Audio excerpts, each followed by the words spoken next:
Fact number 1। जैसे ही यीशु ने क्रूस पर प्राण छोड़ दिए वैसे ही जोरदार भूकंप आया, पृथ्वी हिली, चट्टानें टूट के बिखर गईं और मंदिर का पर्दा ऊपर से नीचे तक फटकर दो टुकड़े हो गया। भूकंप से कब्रें खुली और कब्रों में सोए हुए पवित्र लोगों के शव जी उठे। उनके जी उठने के बाद वे कब्रों से निकलकर पवित्र नगर को गए और नगर में बहुतों को दिखाई दिए। नगर में लोगों के आसपास जो कुछ हो रहा था उन्हें देखकर लोग अत्यंत डर गए और कहे, सचमुच वह परमेश्वर का पुत्र था। Fact number 2। क्या आप जानते हैं कि बाइबल में उल्लेख मानव इतिहास का पहला हत्यारा कौन था? तो पहला हत्यारा की कहानी कुछ इस प्रकार है। आदम और हव्वा के दो बेटे कैन और हाबिल थे। हाबिल एक चरवाहा था जबकि कैन एक किसान था। एक दिन कैन और हाबिल ने अपनी उपज को यहोवा को भेंट किए। कैन अपनी फसल में से कुछ भेंट किया और हाबिल अपनी भेड़ों में से पहला पैदा हुए मेमने को भेंट किया। यहोवा हाबिल की भेंट से प्रसन्न हुए, लेकिन उन्होंने कैन की भेंट को अस्वीकार कर दिया, जिसे कि कैन क्रोधित हुआ और अपने भाई हाबिल को बहाने से खेत में ले जाकर उसने उसको मार डाला। ईश्वर कैन के कार्यों से अप्रसन्न हुए और उसे दंडित किए। Fact number 3।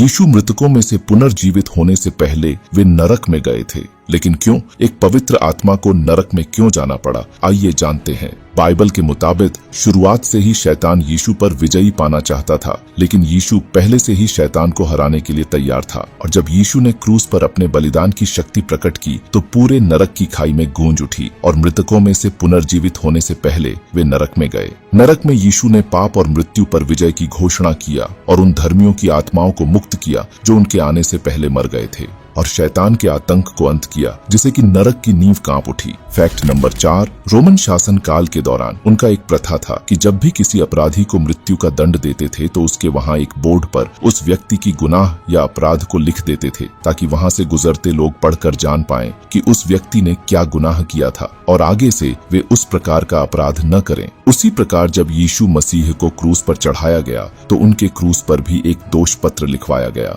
जो यहूदियों ने यहूदियों का राजा होने का दावा करने का आरोप लगाया था। उसी दोष को पिलातुस ने रोमन प्रथा के तहत यीशु के क्रूस के शिलालेख पर लिखवाया था, यीशु नासरी यहूदियों का राजा। लेकिन पिलातुस नहीं जान पाया कि जाने अनजाने में उस शिलालेख के माध्यम से लोगों को यीशु की सच्ची पहचान बता रहा है कि यीशु नासरी यहूदियों का राजा। Fact number 5। हम सभी जानते हैं कि मूसा ने 10 आज्ञाएं को सिनाई पर्वत पर प्राप्त किया, लेकिन ये बात बहुत ही कम लोग जानते हैं कि मूसा ने 10 आज्ञाएं के साथ उन्हें ईश्वर द्वारा सृष्टि की कहानी सुनाया गया था। सृष्टि से लेकर आदम, हव्वा, कैन, हाबिल और नूह, वे सभी की कहानियों को सुनाए जो उसे पहले थे। यही कारण है कि निर्गमन, लेव्य व्यवस्था, गिन्नती और व्यवस्था विवरण, इन सभी पुस्तकों के साथ उत्पत्ति की पुस्तक को लिखने का श्रेय उन्हीं को जाता है। Fact number 6।